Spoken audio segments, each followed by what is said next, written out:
어떻게 하면 더 건강하게 오랫동안 행복하게 삶을 이어갈 수 있는지 그 해법을 찾아드립니다. 매주 주말 1시에 여러분과 생방송으로 함께하는 건강주치 365 시작합니다. 전 여러분의 건강 헬퍼 손유빈입니다. 도쿄올림픽의 분위기가 뜨겁게 무르익어 가고 있는 주말입니다. 아마도 밖에 나가시지 못하는 시간이기 때문에 혼술과 함께 도쿄올림픽 즐기시는 분들 많으실 것 같은데요. 적당한 음주는 좋은 호르몬을 나오게 하고 스트레스를 떨어뜨리지만 혼술을 하다 보면 음주량도 늘어나고 횟수도 늘어나기 마련인데요. 그래서 건강하게 음주를 지킬 수 있는 요령을 간단하게 짚어드리도록 하겠습니다. 네, 먼저 혼술 시간은 20분 이상 천천히 즐기면서 마시는 것이 좋고요. 남성 같은 경우에는 소주 반병, 여성 같은 경우에는 소주 4분의 1병이 적당한 음주 양이라고 합니다. 그리고 알코올 분해를 돕는 단백질과 비타민이 풍부한 그런 안주를 함께 곁들여 주시면 도움이 되는데요. 두부나 생선, 달걀이나 과일 등의 안주가 좋다고 합니다. 그리고 마지막으로 보통 알코올과 물이 1대 10 정도의 비율로 몸 밖으로 배출이 되기 때문에 마신 술의 10배가량의 물을 마셔주는 게 우리의 간의 부담을 덜어주는 방법이라고 합니다. 네, 올여름 슬기로운 음주 생활로 도쿄올림픽 건강하게 즐기시기를 바라면서 건강주치 365도 힘차게 문을 열어보도록 하겠습니다. 네, 오늘도 직접 여러분들 상담 나눠보실 수 있는 시간 활짝 열어두고 있습니다. 저희는 1시간 동안 생방송으로 함께하고요. 방송을 보시면서 궁금한 점이 떠오르시거나 이거는 좀 내 얘기랑 유사한데 나도 이와 같은 질환일까? 어떻게 치료하면 좋을까? 이런 방법들 언제든지 편안하게 문의를 주시면 되겠습니다. 전화번호 안내해드립니다. 서울 지역 02-3772-9433, 02-3772-9459번 전화 활짝 열어두고 있고요. 나는 문자가 편하다 하시는 분들을 위해서 저희가 문자 메시지도 준비를 해두었습니다. 100원의 정보 이용료가 드는 샵 3772번으로 궁금하신 내용 텍스트로 적어서 보내주시면 마찬가지로 상세하게 설명 도와드리도록 하겠습니다. 네, 건강주치 365 지난 시간에 이어서 오늘도 재생치료 전문의 정찬일 원장님과 함께합니다. 원장님 안녕하세요. 네, 안녕하세요. 네, 반갑습니다. 네, 반갑습니다. 네, 원장님 이제 세 번째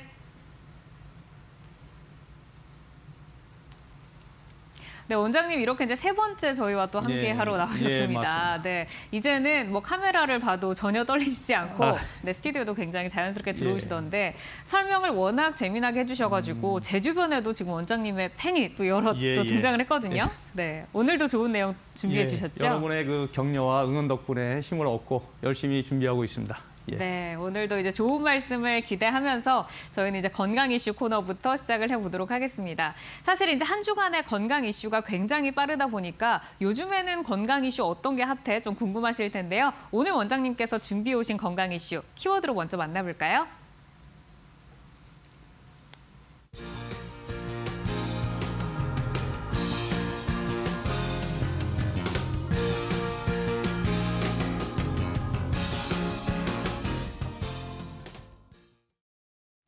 네, 이 웨어러블 사이보그, 말 그대로 착용할 수 있는 로봇이라는 의미일까요? 예, 맞습니다.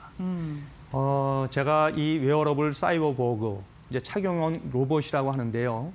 그 CNN 방송에서 이런 방법이 기사가 한번 난 적이 있죠. 55세 되는 그 여자분 소렌스라고 하는 이분이 그 바이러스 감염 때문에 전신이 마비돼서 걸을 수 없는 상태가 됐거든요. 네. 이제 딸의 결혼식이 머지 않았는데 참석은 해야 되겠고, 그때 그 일본의 스쿠바 대학의 산카이 교수가 그 설립한 로보텟에서 만든 사이버나인 회사에서 만든 그 하이브리드 어시스트 림이라고 하는 이 착용용 로봇을 입고 딸의 결혼식에 참석하게 되는 거죠.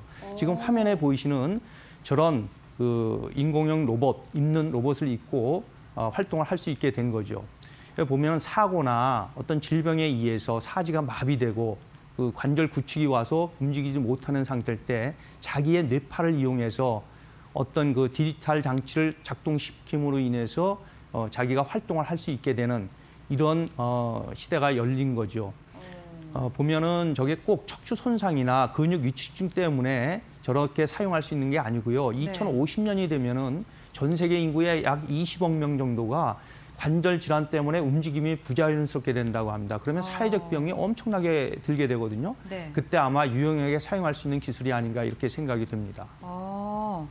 그렇군요. 이제 웨어러블 사이버버그가 또 굉장히 진짜 좀 신선하게 다가오고 정말 영화 속에서 보던 게 현실화된 게 아닌가라는 예. 생각이 드는데 뭐 뇌랑도 연결을 시킬 예, 수가 맞습니다. 있다면서요? 예, 여기서 한 단계 더 나가서 우리가 네. 그 뇌 질환이 있을 경우에 자기의 그 뇌파로 움직일 수 있는 뇌 임플란트 이렇게 해서 그 정보를 심는 자기의 뇌 신호를 그 디지털 영상 명령으로 전환을 시켜서 네. 어떤 작동을 하게 하는 예를 들어서 자기의 생각만 가지고 로봇 팔을 움직여서 커피를 마실 수 있는 즉 사람과 기계가 융합돼 있는 그래서 초능력 휴먼 파워를 와. 우리가 만들 수 있는 예전에 보면 TV에서 보는 600만 불의 사나이나 네. 소머즈 또 최근에는 이세돌 기사를 이긴 그 AI 네네. 그 알파고 있지 않습니까? 네. 그런 시대가 열리게 된 거죠. 이게 좀 더 나가서 그 우리가 그 손해 유축증이나 이럴 때 쓰는 인공 손해도 만들 수가 있겠고요.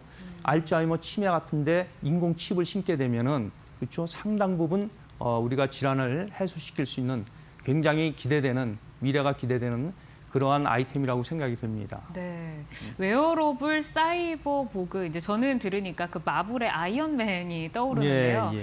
굉장히 이제 그 노년화되면서 우리가 또 수명이 길어지면서 많은 질환들, 질병들을 또 도와줄 수 있는 또 기술들이 나오고 있는 게 굉장히 반갑게 느껴집니다. 네, 저희는 본격적인 강의로 잠시 후에 돌아올 테니까요. 채널 고정 부탁드려요.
네, 건강주치 365 본격적인 강의 시작을 해보도록 하겠습니다. 네, 원장님 오늘은 어떤 강의를 준비를 해오셨나요? 예, 오늘은 저번에 이어서 뇌 건강에 대한 뇌 질환에 대한 얘기를 좀 말씀드리려고 합니다. 네, 지금 이제 뇌 모형까지 이렇게 준비가 되어 있는데 뇌가 우리 그 인체에서 어떤 역할들을 좀 담당을 하고 뇌 건강이 어떤 거를 좀 중요시를 해야 되는 건가요? 예, 우리 그 뇌라고 하는 것은 인간의 그 생각뿐만 아니고 모든 장기를 그 지배하고 조정하고 조율하는 기관이죠. 네. 우리 신체를 지배하는 핵심이라고 생각할 수 있습니다. 이 뇌라고 하는 것은 여기 제가 모형에 보시다시피 이 두개골이라고 하는 전체 속에 이렇게 굉장히 연약한 모습으로다가 뇌가 존재하게 있는데요. 이거를 우리가 이제 아래 위로다 이렇게 잘라서 보게 되면은 그 단면이 이렇게 보이게 됩니다. 이게 보이게 되는데 겉에 있는 이 부분을 피질 부분이라고 하거든요. 네. 이 부분이 바로 우리의 그 생각이라든가 인지 능력을 담당하는 부분이고요. 그 속에 이렇게 노란 거 안쪽에 보면 이렇게 줄기처럼 있어요. 뇌 줄기라고 하거든요. 이 부분이 우리가 시상이라고 하고 또 시상하부라고 하는 간뇌 부분이 있어요. 이 부분은 우리 몸의 그 호르몬 조절이라든가 감각 이런 거를 총괄하게 되고요. 그 대뇌 피질과 이 간뇌 사이의 변연부라고 하는 이런 부분인데 이 부분이 우리의 감정이라든가 기억을 담당하게 되고요. 그 밑에 보면 이렇게 노랗게 있는 부분인데 이 부분이 바로 우리가 그 뇌간이라고 하는 부분인데요. 오늘 말씀드린 그 중뇌, 그다음에 뇌교, 그다음에 연수 이 부분인데 이 부분은 우리 몸의 그 생명하고 직결되는 부분이거든요. 즉 호흡을 한다든가 심장을 뛰게 한다든가 이런 우리 생명하고 직결돼 있는 부분이고 좀 더 내려가게 되면 이제 척추에 척수라고 하는 부분이 있는 거죠. 네. 우리의 척추에. 예, 그렇게 돼 있습니다. 이런 부분에 이제 기능이 떨어지게 되면은 우리 신체 전반에 걸쳐서 상당한 영향을 미치게 되고요. 오늘은 여러 가지 뇌 질환 중에서 특별히 운동에 관련된 운동할 때 운동이 잘 안 되는 질환. 네. 그중에 대표적인 게 저희가 파킨슨병이 있고요. 네. 그다음에 손의 이축증, 또 드물게는 루게릭병 이런 운동에 관련된 3가지 질환에 대해서 한번 다뤄보겠습니다. 알겠습니다. 사실 이제 뇌가 중요한 곳이다라는 거는 모두 알고 있지만 뇌를 건강하게 유지를 할수록 우리의 삶이 더 젊어지고 또 활기찰 것이다라는 것은 모두들 아실 텐데요. 오늘은 이제 뇌 건강에 대해서 살펴보도록 하겠습니다. 방송을 보시면서 뇌 건강, 파킨슨병, 류게릭병 그리고 손의 위축증 뭐 이러한 병명에 대해서 궁금한 점이 있으시거나 혹은 나의 이런 증상이 이 질환에 해당이 되나 이런 부분 궁금하시다면 저희에게 전화나 문자로 상담을 신청을 해주시면 되겠습니다. 네, 전화 02-3772-9433, 3772-9459번 활짝 열어두고 있고요. 샵 3772번으로 문자 보내주셔도 상세하게 상담 나눠드리도록 하겠습니다. 이제 본론으로 좀 들어가기 전에 우리가 이제 뇌의 모형을 보기는 했는데 뇌에 대해서 하나하나 좀 짚어보도록 하겠습니다. 이제 뇌가 신경계의 중추다라고 이제 흔히 얘기를 하는데요. 뇌의 이제 구조를 저희가 조금 더 살펴보고 특징들도 좀 짚어봐 주실까요? 예. 제가 오늘 이게 말씀드릴 세 가지 질환에 대해서 가장 이제 중심이 되는 것이 대뇌 변연에 존재하고 있는 기저핵 부분이거든요. 이 기저핵 부분이 바로 우리가 이제 파킨슨병을 일으키는 주요한 부분이 되겠고요. 그 다음이 이제 우리 중뇌라고 하는 요 부분도 역시 상당히 중요하고 그 위에 손해, 움직임을 이제 관할하는 손해 부분, 이 부분이 이 세 부분이 되게 중요할 것 같습니다. 기저핵, 뇌간에 있는 중뇌, 그다음에 머리 뒤편에 있는 손해, 이 세 부분이 오늘 말씀드릴 질환의 중요한 부분이 되겠습니다. 네, 사진 보니까 굉장히 복잡해 보이는데 예. 다음 사진은 이거, 지금 보고 네. 있는 그 사진을 MRI 영상으로 이제 보게 MRI. 되면은 MRI 영상으로 보게 되면은 그 특별히 그 뇌 기저핵 부분에 선조체라고 하는 좀 빨갛게 돼 있는 좌우에 이제 빨갛게 있어야 되죠. 네. 저 부분이 우리가 뇌 기저핵 부분에 있는 선조체라고 하는 부분이고요. 빨간 부분이 뭐 이름은 기억하실 필요가 없는데 피각이라든가 담창구라든가 또는 미상핵 이런 부분들이 질환에 상당히 중요한 부분이 되겠습니다. 근데 이제 뇌 건강을 그 해치는 대표적인 병 중에 하나가 많이 들어본 건 이제 저는 파킨슨 병은 좀 많이 들어봤어요. 예. 근데 이제 나이가 들면서 발생을 하다 보니까 황혼의 늪이다라고 불리기도 하는데 예. 오늘은 이제 파킨슨 증이 등장을 했습니다. 우리가 이제 흔히 알고 있는 파킨슨 병과는 조금 다른 건가요? 예, 이제 일반 우리 시청자분들께서는 뭐 파킨슨 병이나 파킨슨 그게 그거 아니냐, 뭐 그냥 그렇게 이해하셔도 무리는 없는데요. 학문적으로 굳이 구분을 하자면 파킨슨 병은 그 아까 말씀드린 뇌간에 있는 그 중뇌 그 네. 부분에 흑질이라고 하는 부분인데 멜라닌 색소가 많기 때문에 실제로 검게 보인다고 해요. 그래서 그 부분 중뇌에 있는 흑질에서 만들어지는 도파민이라고 하는 신경 전달 물질이 없어지는 거거든요.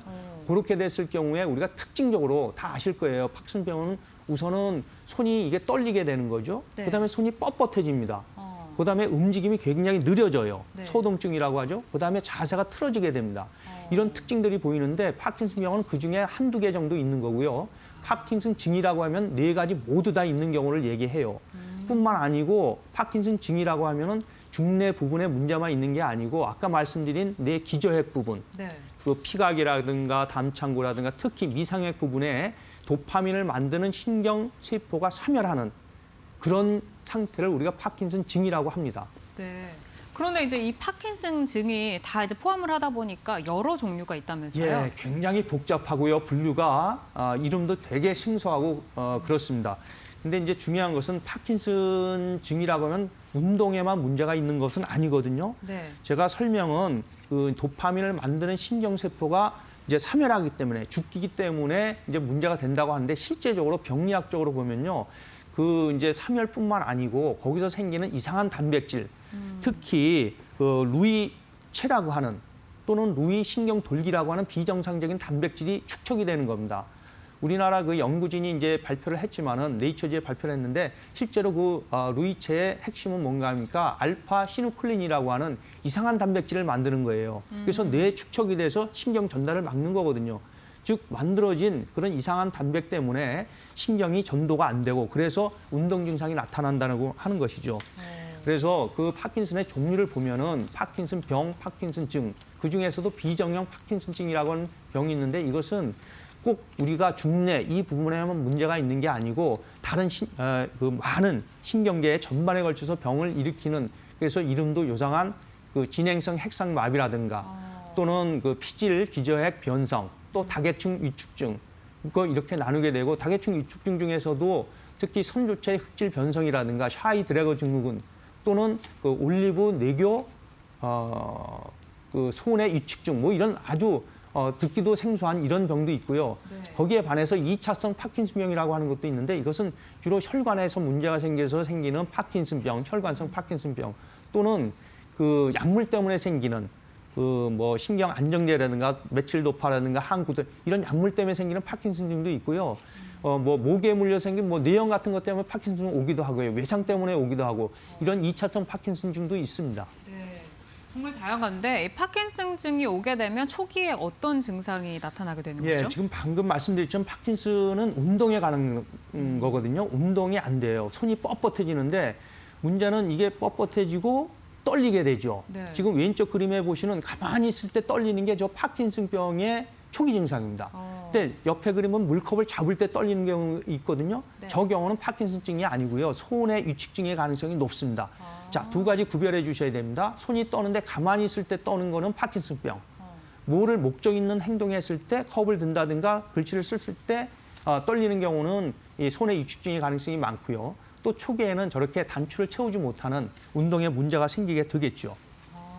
이게 이제 단계별로 진행 상황이 좀 나와 있는 것 같은데 1단계부터 지금 5기까지, 1기부터 5기까지 나눠져 있는 것 같아요. 그래서 파킨슨은 뭐 인위적으로 나누기는 했지만요. 처음에는 한쪽, 편측으로 오게 됩니다. 오른쪽이나 왼쪽으로 먼저 증상이 오게 되고요. 그렇고 그다음에 2단계쯤 되면 양측으로 같이 오게 돼요. 두 번째 그림이죠. 이제 저 때만 해도 별로 이제 신체 균형을 잡는데 문제는 없어요. 그렇지만 제일 아래 그린 3단계 되게 되면은 균형 잡는데 문제가 생기기 때문에 서서히 보행 장애가 나타나게 되거든요. 그다음에 이제 한 단계 더 넘어가게 되면은 우리 간호사분이 이제 부축을 하는데 이제 보호자를 안 하면은 거동이 제한되게 되는 이런 상태가 되고요.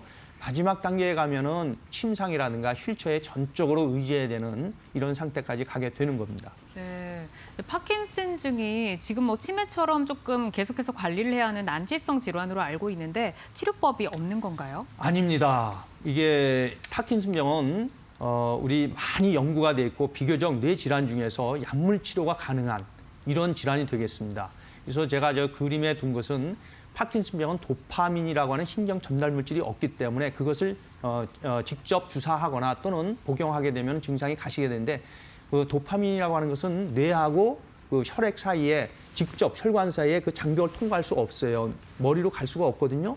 그렇기 때문에 대부분 먹게 되거나 이렇게 되면 99%는 그 도파민 디카복실레이즈라고 하는 그 효소에 의해서 대부분이 분해돼서 소변으로 그 바닐릭 산이라고 하는 걸로 배출이 되기 때문에 할 수 없이 L도파, 레보도파라고 하는 형태로 우리가 복용을 하게 되겠습니다. 그랬을 때 그렇게 이제 치료를 하고요. 그 외에도 뭐 상품명이긴 하지만 아질렉트나 콤텐, 미라펙스, 아만타딘, 뭐 PKMLG 이런 약물을 사용하게 되는데 저 약물 치료가 병의 증상, 아까 얘기한 운동 증상이나 이런 것을 없앨 수는 있지만은 병을 근본적으로 즉 사멸에 있는 도파민을 만드는 신경세포를 재생할 수는 없는 거거든요. 제한이 있고요. 특히 약물 같은 경우는 5년 이내에만 효과가 있고요. 또 문제는 상당한 부작용이 있어요. 예를 들어서 구토가 난다든가 구역질이 난다든가 또는 도파민 같은 경우는 특히 혈압을 올리고 심박수를 되게 올리거든요. 이런 부작용. 또는 환시 같은 것도 있을 수 있고요. 또 드물게는 오히려 운동 증상을 악화시키는 떨림을 더 많게 하는 이런 부작용 때문에 실제로 사용할 수 없게 되겠습니다. 그래서 예전에는 수술적으로 담창구를 절제한다든가 시상을 절제해서 심각한 언어 장애를 유발한다든가 문제가 있었기 때문에 요즘은 그런 건 안 하고요.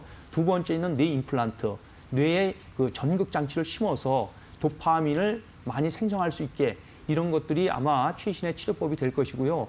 그보다 중요한 것이 있어요. 결국은 파킨슨병은 운동의 장애이기 때문에 관절이 굳고 운동이 느려지는 병이기 때문에 절대적으로 운동이 필요합니다. 최소 하루 20분 이상 1시간까지 개인에 맞게 운동이 절대적이고요. 또 더 중요한 거는 본인의 의지가 상당히 중요한 병입니다. 움직임이 느려지고 뻣뻣해지기 때문에 운동을 자꾸 안 하게 되거든요. 그래도 계속해서 운동을 해야지만 도파민이라는 물질이 만들어지고 관절이 굳지 않기 때문에 그 어떤 병보다도 본인의 의지가 되게 중요한 병이 되겠어요. 그리고 네 번째 제가 빨간 글씨로 줄기세포라고 해놨는데 결국은 약물 가지고는 증상만 치료하기 때문에 죽어있는 참외에 있는 도파민을 만드는 신경 뉴런을 만들어내야 되거든요. 네. 그래서 줄기세포 치료가 하나의 대안이 될 수 있지 않을까 이런 기대를 갖습니다. 네. 네, 건강주치 365 주말 1시 여러분과 함께 생방송으로 진행을 하고 있습니다. 오늘은 뇌 건강을 살펴보고 있는데 현재는 이제 파킨슨증, 여러분들이 이제 파킨슨 병으로 좀 흔하게 알고 계시는 이 질환에 대해서 하나하나 살펴보고 있습니다. 뭐 그동안은 약물로 치료가 가능했지만 부작용이 조금 많았다라는 방법과 함께 최근에는 줄기세포 치료가 또 대안으로 떠오르고 있다라는 말씀을 해주셨는데요.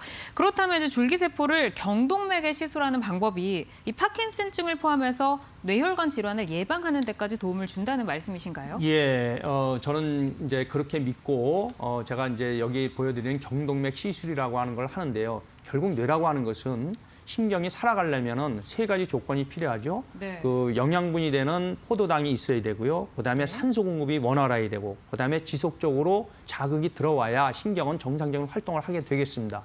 그래서 파킨슨의 원인 중에서도 제가 말씀드린 이상한 루이 단백이라고 하는 알파 시누클린이라고 하는 것이 축적되기 때문에 이 부분에 많은 양의 혈액 순환이 잘 되게 되면은 아마도 신경이 재생되고 그런 물질이 우리가 제거되지 않을까 하는 기대를 가지고 머리로 가는 경동맥에 제가 시술을 하게 되는데요. 그렇게 되면은 손상된 조직을 재생시킬 수 있고 네. 특히 뇌세포를 갖다가 우리가 활성화시키고 뇌혈관을 갖다 강화를 촉진시킴으로 인해서 뇌혈관 질환을 예방하고 증상을 완화하는 데 상당한 도움이 될 거라고 생각합니다. 네. 뇌 건강 살펴보고 있고요. 이제 파킨슨증, 이제 줄기세포로 치료가 가능하다, 좀 도움을 줄 수 있다라고 말씀을 드리고 있습니다. 저희가 상단에 이제 번호와 문자가 나가고 있는데요. 여러분들 방송 보시면서 혹시 이제 손이 떨리는 이 질환이 뭐 지금 지속이 되고 계시거나 좀 궁금한 점이 있으시다면 저희에게 연락을 주시면 되겠습니다. 이제 조금 전에 이제 원장님께서 손이 그냥 떨리는 거는 이제 파킨슨증, 그리고 어떤 목적을 가지고 움직일 때 떨리는 거는 이제 손의 위축증이다라고 말씀해 주셨는데 굉장히 생소해요. 손의 네. 위축증. 이 질환은 이제 손의 기능부터 조금 들어가 봐야 되겠죠? 예, 뭐 잘 아시다시피 손의 기능은요. 우선 자세를 잡고 균형을 유지하는 거죠. 그다음에 두 번째는 본인의 근육의 긴장 정도를 유지하는 이런 기능을 하고요. 세 번째로는 대뇌보다도 세밀하게 자발적인 운동을 조절할 수 있는 이런 손의 기능을 갖게 되겠습니다. 지금 보이시는 저 그림은 그 대뇌에서부터 우리가 말초에 있는 근육까지 척추를 통해서 움직이는 이 모습을 보여주고 있습니다. 네. 그러니까 이제 뭐 정리를 해보자면 손해가 몸에 좀 운동, 평행 감각 이런 예, 것들 좀 예, 담당을 맞습니다. 하는 거죠. 예. 그럼 이제 손에 이상이 생겼을 때 우리가 이제 어떤 질환으로 찾아오게 되는 건가요? 그 이제 손의 질환은 우선 선천적으로 생기는 이제 어린 나이에 생기는 프리드리히 실조증 뭐 이런 것이 있는데요. 네. 이것은 유전적으로 생기는 병이고 대개는 뭐 심장병 을 많이 동반하고 당뇨도 동반하기 때문에 그렇게 많이 오래 이제 생존하지는 못하는 걸로 되어 있습니다. 두 번째로는 그 이제 올리브 뇌교 손의 위축증, 우리가 소위 얘기하는 그냥 손의 위축증이거든요. 이건 후천적으로 생기는 건데 대부분이 혈관성으로 혈관의 문제 때문에 혈관의 경색이라든가 뭐 출혈이라든가 이런 것 때문에 오는 경우고요. 드물게 이제 퇴행성으로도 온다고 하고 네. 면역도 관계된다고 하죠. 그다음에 뭐 여러 가지 독성 물질 이런 것도 말씀을 하기는 합니다.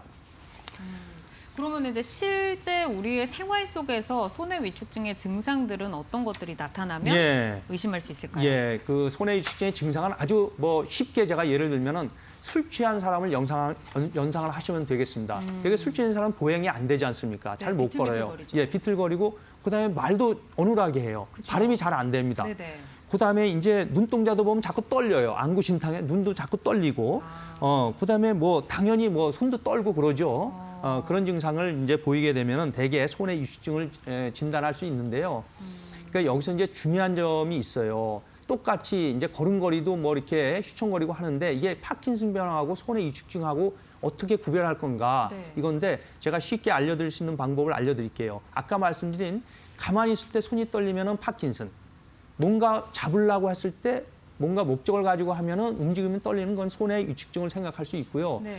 그다음에 이제 더 중요한 거는 걷는 모습을 잘 보시면은 그 손의 위축증은 술 취한 사람처럼 굉장히 비틀거립니다. 네. 근데 이제 파킨슨 같은 경우는 총총걸음이라서 보폭이 굉장히 짧아요. 아. 짧고 그다음에 발을 이렇게 질질 끌듯이 갑니다. 예, 그런 특징이 있고요. 특히 제가 이제 말씀은 안 드렸지만은 손의 위축증 같은 경우는 그렇게 운동에 이상이 생기기 전에 약간의 어지럼증, 두통을 동반한다고 해요. 그런 경우가 많이 있고요. 파킨슨 같은 경우에는 이 수면 장애가 많이 동반이 돼요. 파킨슨이 운동에만 이상이 있는 게 아니고요. 네. 그 수면장, 밤에 잠꼬대를 많이 한다든가 자면서 막 현실처럼 똑같이 구별을 못하고 렘슬립이 증가된다고 하는데 현실하고 구별 못하게 굉장히 뭐 현실과 똑같이 막 움직이고 이렇게 꿈을 많이 꾸고 그러거든요. 그다음에 또 특징적으로 이게 냄새를 잘 못 맡습니다. 파킨슨. 그러니까 이게 운동 증상에만 이상이 있는 게 아니고 뇌 전체적으로 문제가 있는 거거든요. 또 뿐만 아니라 자율신경계에도 문제가 생기기 때문에 이 배변 장애라든가 변비라든가 이런 문제들 많이 생기게 되겠습니다. 네. 네, 현재 이제 뇌 건강에 이상이 생겼을 때 어떤 질환들이 우리 몸에 생기는지 알아보고 있는데요. 지금 이제 파킨슨증과 또 손의 위축증 살펴보고 있습니다. 증상을 이제 구별을 좀 해주셨지만 방송을 보시면서 실생활에서 이런 증상이 나타났는데 내가 어떤 질환에 해당되는지 궁금하시다면 언제든지 저희에게 상담 전화를 주시면 되겠습니다. 이제 손의 위축증까지도 현재 좀 정리된 그 완치법은 없다라고 들었거든요. 예, 어떻게 좀 도움을 그렇습니다. 받을 수 예. 있을까요? 이제 파킨슨 병하고 틀리게 손의 위축증은 약물이 없어요. 아쉽게도 약물이 존재하지 않기 때문에 약물 자체가 아예 존재를 약물이 안 하는 개발되어 건가요? 있는 게 없습니다. 되게 아쉬운데요. 네. 그렇지만은 손의 위축증이 결국은 우리가 균형을 못 잡는 거기 때문에 신경재활요법이 주치료법이 되겠습니다. 거기에는 이제 균형을 잡는 훈련이라든가 아까 말씀드린 발음이 안 되기 때문에 발음을 하는 훈련이라든가 이런 신경재활요법이 주치료법이 되겠고요. 뭐 정답은 아니지만은 코엔자임 Q란 CoQ10이라고 하는 항산화 물질이 있어요. 영양제인데요. 이런 것들이 좀 도움이 된다고 하는 그런 것도 제가 본 적이 있습니다. 그렇기 때문에 줄기세포 치료가 대안일 수밖에 없는 그런 조금 안타까운 질환이 되겠습니다. 네, 현재 이제 약물이 나오지 않았다는 예. 게 조금 안타깝게 들리는데요. 이어서 이제 다음 질환으로 넘어가 보도록 하겠습니다. 루게릭병이에요. 이제 예. 루게릭병이 몇 년 전에 이제 인터넷상에서 그 아이스버킷 챌린지라고 해서 예. 좀 화제가 된 적이 있는데 몸이 좀 뻣뻣하게 굳어가는 그런 질환인가요? 예. 그래서 오늘 이제 세 번째 질환, 네. 운동 질환 중에서 제가 처음에 말씀드린 파킨슨병, 그다음에 손의 위축증 이렇게 있었는데 마지막으로 제가 루게릭병을 말씀드리는 건데요. 루게릭병은 상당히 틀립니다. 우리가 감각신경도 있고 자율신경도 있고 운동신경인데 루게릭병은 오로지 운동신경만 침범하는 병이거든요. 그래서 못 움직입니다. 네. 아까 파킨슨이나 이 손의 위축증 같은 경우는 어떻습니까? 움직임이 이상한 움직인 거예요. 네네. 정상적인 움직임이 아닌 거고요. 루게릭병은 아예 운동신경이 우리가 문제가 생기기 때문에 아예 움직이지를 못합니다. 아예 못 움직여요. 네. 그래서 지금 보여드리는 거는 저 대뇌에서 척수까지 이어지는 운동신경을 상부신경원이다 이런 이름을 붙이고요. 그 밑에 척추에서 빨갛게 보이는 근육까지 이어지는 걸 하부신경원이라는데 어느 것이 됐든 간에 둘 다가 됐든 하나가 됐든 결국은 근육이 못 움직이는 거예요. 움직일 수가 없는 거죠. 네. 네, 다음 사진은 이제 어떤 자료인가요? 예, 지금 말씀드린 이제 그 상부와 하부 그래서 이제 루게릭병을 이제 다시 나누는 위쪽에 이제 신경에 문제가 생기는 거 아래쪽에 문제가 나누기는 하지만은 크게 의미는 없을 것 같습니다. 네. 이어서 이제 루게릭병에 대해서 조금 더 살펴보는 이 내용을 보도록 하겠습니다. 이제 원인이 나와 있어요. 예. 어떻게 해서 이제 발병이 되는 건지 좀 궁금하실 것 같은데 예. 들어볼까요? 루게릭병의 원인은 우선 유전적으로 한 10% 정도는 유전적인 원인이 있다고 합니다. 그래서 보통 21번 염색체의 DNA에 돌연변이가 생기는 거를 원인으로 생각하기도 하고요. 네. 그다음에 가장 이제 정설로 받아들이는 거는 글루타민이라고 하는 그 아미노산이 있어요. 우리가 고기를 드시면은 아미노산으로 다 이제 분류가 되는데 그 아미노산 중에서 글루타민이라고 하는 이 평범한 영양소가 근육하고 신경 사이의 그 경계 부분에서 이게 독성으로 작용한다고 합니다. 그래서 이것 때문에 운동신경 뉴런이 망가지는 그게 원인이 된다고 하고요. 또 뭐 설이지만은 반응성 산소라든가 그 신경 필라멘트의 축적, 그다음에 그 신경 교세포의 파괴 이런 네. 것들을 얘기하기도 합니다. 물론 환경적으로는 납 중독같이 중금속 오염이 문제가 되지 않느냐, 또는 그 흡연이 좀 문제가 된다. 이런 것도 좀 말을 많이 하고 있고요. 네. 그다음에 그 중년 여성 이후에 많이 생기거든요.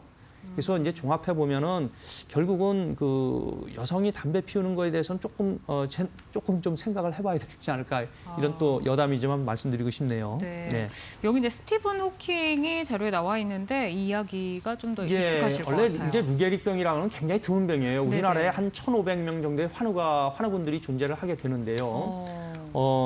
이게 미국 그 양키스, 뉴욕 양키스의 그 루게릭이라는 아주 전설적인 타자가 있거든요. 통산 타율이 뭐 한 3할 4푼 정도 된다고 그러고요. 494개의 홈런을 쳤다고 하고 2번 정도의 MVP를 받은 아주 전설적인 선수인데 이 루게릭병에 걸려서 선수 생활을 못 하게 되죠. 또 최근에는 그 우리가 그 양자 우주론의 대가시죠. 네. 그다음에 그 블랙홀 이론을 하는 세계적인 이 석학이신 스티브 호킹 박사가 18년도에 55세를 일기로 타계하게 되는데요. 이분이 강의할 때 보면은 휠체어에 앉아서 그렇죠. 작은 손가락 움직임만 가지고 강의를 하게 되는데요. 네네. 결국은 이분이 가장 중요한 게 감각. 모든 감각은 아주 100% 멀쩡히 살아있다는 거예요. 그래서 시각이라든가 청각이라든가 모든 감각이 완벽하게 살아있는 거죠. 그래서 되게 어떻게 보면은 무서운 병이라고 생각이 되고요. 네. 이거는 아까 그림에 잠깐 지나갔는데 진단하는 방법은 뭐 MRI도 특수 MRI를 찍어 보면은 그 운동 그 뉴런이 이렇게 갈라지는 거죠. 우측이 정상이고요. 저렇게 산산이 이 갈라집니다. 가닥가닥 다 찢어지는 거예요. 네네. 그러니까 저 기능을 못 하겠죠. 이렇게 이제 뭐 특수한 MRI로 진단도 할 수 있다고 하고요. 네. 그래도 이제 좀 좋은 것은 루게릭병도 이 치료제가 있어요. 치료제가 있는데 좀 안타깝죠. 왜냐하면은 그 리루텍이라 아까 원인 중에 글루타민이라고 하는 그 아미노산이 축적되는 거라고 했는데 독성으로 작용하는 거기에 대해서 이제 기량하는 리루텍이라고 하는 이 약물이 존재하긴 하지만은 3개월에서 한 6개월 정도밖에는 효과가 없는 걸로 돼 있어서 좀 아쉽고요. 그래서 손의 유축증과 비슷하게 저희가 수막 내 줄기세포를 주입하게 되면 뇌 척수액을 통해 가지고 이 대뇌에 있는 그 신경으로 가서 작용을 하라고 수막 내 줄기세포 치료가 훌륭한 대안으로 치료가 시행되고 있습니다. 네, 이제 루게릭병 같은 경우에도 원장님께서 말씀하신 것처럼 조금 희귀한 질환이라고 하셨잖아요. 네. 근데 이제 우리가 많이 알기로는 이제 스티븐 호킹 박사의 조금 사례 같은 것들을 들으시면 루게릭병에 이렇게 몸이 굳어갔던 그런 병이구나라는 걸 아실 수 있을 테고 저희가 이제 조금은 어려운 질환이에요. 하지만 그렇다고 해서 우리 생활에서 만나지 못하는 또 질환은 아닌 것 같습니다. 이제 몸을 걸으실 때 보행에 조금 장애가 있으시거나 손에 떨림이 있거나 뭔가 좀 굳어가면서 안면 이나 뭐 이런 근육들이 이상하다라고 느끼신다면 좀 궁금하신 내용 저에게 편안하게 전화를 주시면 되겠고요. 전화번호 저희 상단에 지금 안내가 되고 있습니다. 서울적 02-3772-9433, 02-3772-9459번으로 전화 주시면 원장님께서 직접 상담 나눠주실 거고요. 문자가 편하신 분들은 샵 3772번으로 문자 보내주시면 되겠습니다. 이 어려운 이 뇌 질환들 과연 어떻게 우리가 하나하나 조금 치료를 해나가야 할지 이제 치료 방법에 대해서 궁금하실 것 같아서 바로 좀 치료 방법으로 넘어가 보도록 하겠습니다. 먼저 오늘 이제 방송을 보시는 분들이 조금 따라해 보실 수 있는 그 방법이 있네요. 예, 운동 있습니다. 방법이 있네요. 예, 보통 이제 우리가 이제 특히 파킨슨 같은 경우는 이제 몸이 굳고 떨리기 때문에 운동을 할 수가 없게 돼요. 그러면은 증상이 훨씬 더 빨리 진행이 되거든요. 네. 그래서 보다 이제 지속적이고 적극적인 운동 치료가 하나의 좋은 치료법이 될 수 있는데요. 뭐 운동은 그렇게 어렵지 않습니다. 특히 이제 목 부분이 중요한데요. 목을 이제 굽히거나 뒤로 제끼고, 그다음에 옆으로 하고 각 방향대로 움직이고요. 그다음에 어깨, 견갑골 부분을 상하로다 이렇게 움츠리고 내리고 이렇게 하는 운동. 그다음에 턱을 뒤로다가 당기면서 팔 뒤꿈치를 쭉 펴는 이런 당기면서 펴는 어깨 올리고 내리고. 고개를 움직이고 이런 간단한 운동을 최소 한 20분에서 1시간 정도 개인에 맞게 좀 해주시면 좀 도움이 될 수 있을 것 같고요. 이것은 꼭 우리가 파킨슨 질환뿐만 아니고 어떤 마비나 근육의 위축이 왔을 때 이런 것들이 집에서 할 수 있는 좋은 방법이라고 생각이 듭니다. 네, 지금 안내해 주신 이 운동이 앉아서 하실 수 있는 운동 방법이거든요. 하루에 20-30분 정도 하시면 도움이 된다고 합니다. 이 운동을 만약에 꾸준하게 한다고 하면 파킨슨증의 악화를 막는 데 얼마나 도움이 될까요? 제가 보기에는 가장 중요한 치료법이라고 생각이 돼요. 어차피 아까 말씀드린 이 파킨슨병의 약물 치료는 그렇게 장기간 할 수 있는 방법이 못 됩니다. 이런저런 이유로 부작용이라든가 약효가 떨어져 이것 때문에 못하게 되고요. 그렇기 때문에 결국은 관절을 움직여주는 근육과 관절의 위축을 맞는 그래서 운동요법이 되게 되면 아까 말씀드린 뇌에 필요한 자극이 가게 되거든요. 네. 우리가 구심성 자극이 뇌 신경을 자극하는 효과가 있기 때문에 반드시 특히 관절의 움직임은 엄청 중요합니다. 그래서 앉아있지 마시고 누워있지 마시고 걸으시라는 얘기죠. 그래서 관절의 움직임이 돼야 거기 있는 우리가 메카노 리셉터라고 하는 그런 신경 전도를 통해서 뇌세포에 자극이 가고 뇌세포가 활성이 돼야지만 많은 좋은 신경 전달 물질이 나오게 되겠습니다. 알겠습니다. 이제 파킨슨증 그리고 손의 위축증 그리고 루게릭병 사실은 이제 지금으로서는 완치가 힘든 좀 난치성 질환의 대표적인 그런 질환들인데 어떻게 조금 치료를 시작해 보려고 해도 좀 막막하잖아요. 예. 어떻게 좀 시작을 해야 될까요? 예, 우선 파킨슨증과 파킨슨병 이렇게 되면은 약물 치료가 가장 중요합니다. 약물 치료는 어떤 경우도 포기하시면 안 되고요. 두 번째로는 아까 말씀드린 뇌 임플란트라고 하는 전극 삽입 장치 고려해 보실 수 있고요. 그다음에 참혈에 있는 뇌 신경세포를 살릴 수 있는 줄기세포도 훌륭한 대안이 될 수 있다고 생각됩니다. 그다음에 루게릭병 같은 경우도 리루텍이라고 하는 약물이 나와 있기 때문에 쓰실 수 있는 정도까지 쓰시고요.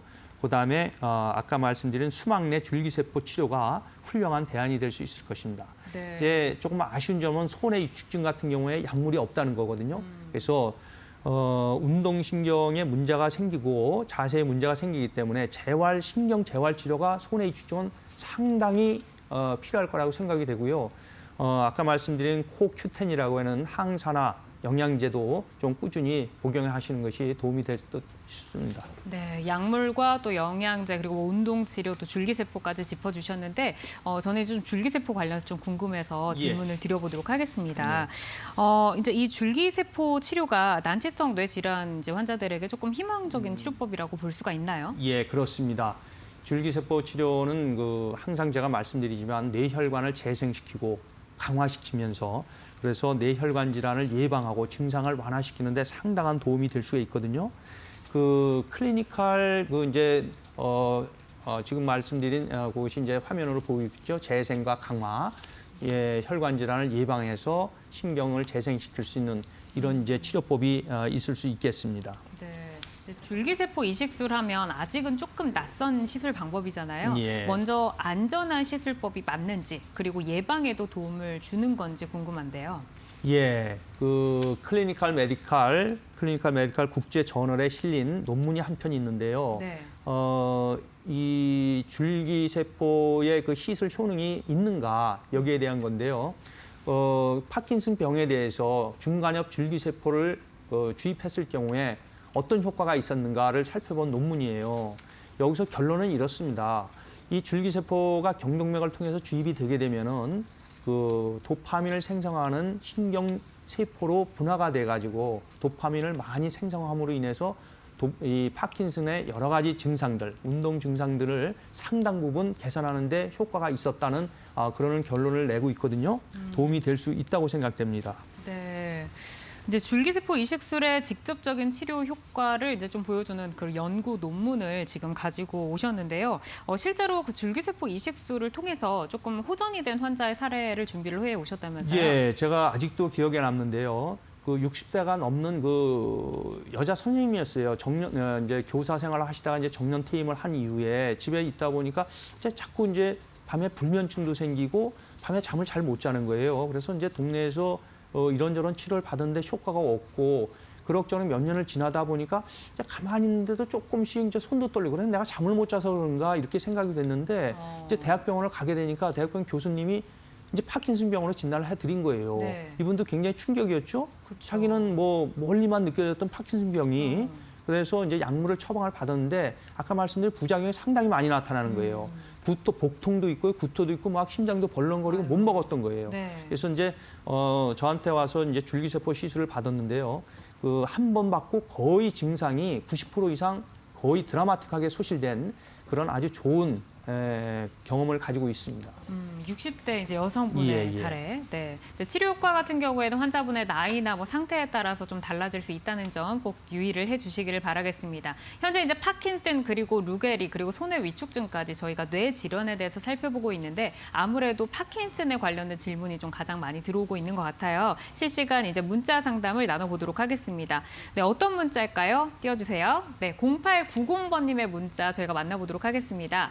건축 일을 하는 47세 남성, 굉장히 젊으세요. 이제 왼손이 떨리고 몸이 굳어지는 증상이 나타났는데 일을 쉬어도 증상이 나아지지 않았고 동네 병원에서는 수전증 같다라고 해서 신경과 진료를 받았는데 차도가 없으셨고 대학병원에 가셔서 이제 파킨슨증 초기 진단을 받고 지금 레보도파 약물을 복용한 뒤에 많이 좋아지셨다. 근데 앞으로 이제 계속 좀 진행되는 향후가 좀 궁금하신 것 같아요. 어떻게 좀 도움을 드릴 수 있을까요? 우리 이제 이분 같은 경우에는 나이가 우선 47세 상당히 젊습니다. 그러니까 꼭 이게 파킨슨 병이 나이가 많은 분들이 오는 게 아니라는 그런 사례고요. 또 이제 건축 일을 하다 보니까 이제 수전증은 손이 떨리거든요. 일을 많이 해서 뭐 기계를 많이 달아서 손이 떨린다고 생각을 했는데 그게 아니었던 거죠. 또 중요한 거는 손이 떨리면서 이제 몸이 굳어졌거든요. 그래서 이제 진단을 잘 받으셨어요. 대학병원에서 파킨슨 초기로 잘 진단 받고요. 약물도 레보도파로 잘 드시고 계세요. 이제 이런 경우에 치료는 약물을 잘 복용하셔야 됩니다. 특별한 아주 심각한 부작용이 없다면 약물은 꼭 드시고요. 네. 꼭 말씀드리고 싶은 게 그거죠. 하루에 20분 이상, 1시간가량 반드시 운동을 통해서 네. 관절이 굳어지는 걸 막았으면 좋겠고요. 이분이 그러면은 앞으로 병이 진행될까 봐 조금 이제 고민이 되시거든요. 그러면은 적극적으로 초기에 줄기세포 치료를 한번 생각해 보시는 걸 권해드리고 싶네요. 네, 예. 우선은 이제 지금 드시는 약물과 운동요법을 권유를 해주셨습니다. 치료 잘 받아보시기를 바라고요. 과연 줄기세포 어떻게 그래서 치료하는 건지 궁금하실 것 같아요. 채취부터 좀 바로 들어가 볼까요? 예, 줄기세포는 여러 군데서 이제 채취할 수 있는데요. 가장 이제 현실적으로 쓸 수 있는 것이 본인의 이제 혈액에서 또는 골수에서 이렇게 채취하게 되면은 줄기세포만 얻어지는 게 아니고요. 네. 거기에 줄기세포의 효능을 높일 수 있는 배가시킬 수 있는 플러스 알파로 성장 인자라든가 그다음에 혈소판이라든가 백혈구, SDF1 알파 같은 이런 물질들하고 같이 인체에 주입을 하게 되는 거죠. 네. 다음으로 보이는 게 이제 줄기세포를 채취하는 기계인가요? 예, 이제 그래서 제가 또 강조해 드리고 싶은 게 반드시 줄기세포는 살아있는 세포이기 때문에요. 이 줄기세포를 분리 농축하는 저 시스템이 굉장히 중요합니다. 기계가 중요하다는 얘기고요. 인정받고 검증된 반드시 저런 기계로 채취해야지만 살아있는 줄기세포를 획득할 수 있다고 설명드리고 싶습니다. 그리고 시술을 할 때는 여러 가지 뭐 효과가 있지만은 혈관 강화 효과가 있기 때문에 줄기세포에 충분히 산소 공급을 뇌로 많이 시키고 또 그로 인해서 신경이 재생되고 분화될 수 있는 기회를 제공하게 되고 따라서 난치성 뇌질환에 대해서 상당한 효과를 보고 기존의 치료법을 강화시킬 수 있는 플러스 알파 치료법이라고 생각이 됩니다. 네. 근데 세계적으로 봤을 때 이 줄기세포의 시장 규모는 어떤가요? 예, 그 세계 이 글로벌 시장 조사 기관인 잉글우드 리서치에 따르면은 세계 그 줄기세포 시장 규모가 엄청나게 커요. 보통 2017년 이후에 연 그 24.8%의 성장률을 보인다고 하는데요. 그래서 금액으로 따지면 3,944억 달러, 우리나라 돈 442조 원의 시장이 있다고 해요. 근데 이것을 대부분이 북미 시장, 미국이 주도하고 있고요. 최근에서는 일본하고 그 중국에서 상당한 약진을 보이고 있어요. 좀 아쉽게도 우리나라에서는 이런 그 약물을 쓰려면은 다른 약물 실험과 마찬가지로 대규모 임상 실험을 통해서 그 유효성과 약효가 인정돼야지만 쓸 수 있거든요. 그런데 유효성이 그 난치성이나 희귀병 질환에 대해서는 이 유효성이 인정이 된다라고 하면은 안정성이 확보가 되면은 유효성의 가능성을 두고 여러 가지 제재를 좀 완화해줘서 우리가 쉽게 쓸 수 있는 이런 시스템을 구축할 필요가 있다고 생각이 됩니다. 네. 이제 줄기세포를 이제 방송을 보시면서 혹시 고려하는 분들도 계실 것 같은데 병원에 가신다면 이 부분은 꼭 체크를 해야 한다. 어떤 것들 좀 고려를 해야 될까요? 예, 이 줄기세포가 요즘 그 말도 많고 그런데 제가 생각하는 줄기세포는요 이렇습니다. 우선 자기 몸에서 채취한 살아있는 세포여야 된다. 이 말씀을 드리고 싶어요. 상용화되어 있는 뭐 죽어 있는 이런 줄기세포를 채취해봐야 별로 소용이 없는 거고요. 그다음에 채취하는 방법에서 반드시 검증돼 있는 그러한 기기를 이용해서 줄기세포를 분리 농축해야 된다. 이런 거. 그다음에 또 그것을 인증받은 의료기관에서 시술을 하셔야 되고요. 또 아무리 좋다고 해도 이게 수술처럼 유연성을 내포한 시술이 되면 곤란하거든요. 그래서 정맥이나 동맥을 이용한 안전한 시술법을 선택하는 것을 권해드리고 싶습니다. 또 한 가지는 줄기세포 치료가요. 생각보다는 조금 난이도가 있는 시술이거든요. 그래서 경험 있는 의사에 따라서 그 치료 결과가 좌지우지 될 수 있기 때문에 조금 시술 경험이 있는 이런 것도 고려해서 확인해 볼 필요가 있다고 생각이 됩니다. 네, 방송 보시면서 궁금한 점 있으실 때는 저희 상단에 있는 전화번호나 문자로 연락을 주시면 되겠고요. 저희가 뇌 건강, 이 뇌 질환에 대해서 치료법 살펴봤는데 핵심 치료법 정리해드립니다. 네, 첫 번째로 식습관이나 스트레스 관리를 통한 뇌 건강법을 생활화할 것. 두 번째, 하루 20분 이상 규칙적인 운동을 통해서 뇌 질환을 예방할 것. 세 번째, 자가 진단이나 정기적인 병원 검진을 통해서 초기 단계에서 미리 병을 억제할 것. 뇌 건강을 위한 세 가지 방법 잘 기억을 해 두시기를 바라겠습니다. 네, 오늘 굉장히 많은 상담이 들어왔는데 지금 이제 저희가 시간 관계상 많은 내용들을 전달을 해드리려다 보니까 다 상담을 해드리지 못하고 있습니다. 하지만 궁금한 내용 있으실 때 저희에게 연락을 주시면 되겠고요. 오늘은 이제 뇌 건강을 악화시키는 치명적인 질환, 파킨슨증, 그리고 손해 위축증, 루게릭병에 대해서 살펴봤습니다. 사실 이 세 가지 질환들이 증상이 좀 유사하고 뭐 비슷하고 하다 보니까 구분이 조금 어려운 부분들이 있으셨을 텐데 약물 치료 그리고 운동을 꾸준하게 해 나가시는 것이 여러분들에게 좋다라는 말씀을 원장님께서 전해주셨으니까요. 이 부분 꼭 기억을 하시기를 바라고 시청자분들에게 정말 이 말은 꼭 하고 가야겠다. 좀 당부 말씀 전해주신다면요. 예, 그렇습니다. 오늘 좀 무거운 주제를 말씀드렸는데 파킨슨병, 손해 위축증, 루게릭병, 난치성 질환인 거 맞습니다.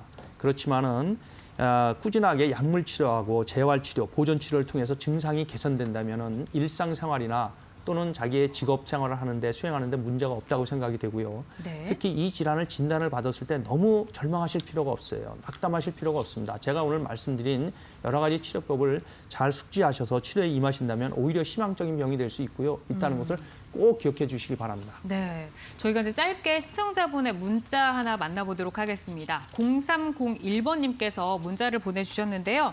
67세 여성분이시고 10년 전에 파킨슨증 진단을 받고 휠체어 생활을 하고 계시다. 줄기세포 치료 효과가 있을까요? 이제 이미 많이 좀 지났잖아요. 예, 어떨까요? 그래서 참 안타까운 사연인데요. 파킨슨 단계로 치면은 이제 5단계쯤 오신 것 같습니다. 그래서 이런 경우에는 이제 보존적인 치료로 욕창을 방지한다든가 낙상을 방지한다든가 또는 폐렴을 방지한다든가 이런 치료를 하시고요. 더 이제 중요한 것은 그러면은 이런 단계에서 줄기세포가 효과가 있겠는가? 이거에 대한 대답은 누구든지 확신할 수는 없어요. 그렇지만은 시도해 볼 수 있으면 하는 게 좋겠다. 왜냐하면은 줄기세포라고 하는 것이 내 몸에서 채취하기 때문에 일단은 해가 없습니다. 그리고 경우에 따라서는 우리가 또 좋은 임상 경험을 하기 때문에 포기하지 마시고 시도해 보시라고 말씀드리고 싶습니다. 네, 사실 이제 희망이 없는 난치성 질환으로 인식을 하고 좀 힘들어하시는 분들 많으셨을 텐데 원장님 말씀처럼 또 여러 이런 효과들 또 여러 또 치료들 이렇게 나오고 있으니까 줄기세포와 더불어서 좀 신경을 쓰시면서 치료 계획 세우시면 좋을 것 같습니다. 저희 방송은 건강 상식에 도움을 드리는 프로그램이고요. 방송 중 알려드리는 정보만을 믿고 치료 결정을 내리시지 말며 전문의와의 충분한 상담을 통해서 치료 방향을 결정하셔야 한다는 점도 꼭 유의를 해주시기를 바라겠습니다. 건강주치의 365 오늘은 여기서 인사를 드리고요. 저희는 다음 시간에 더 알차고 유익한 정보로 찾아오겠습니다. 주말 즐겁게 보내세요. 고맙습니다.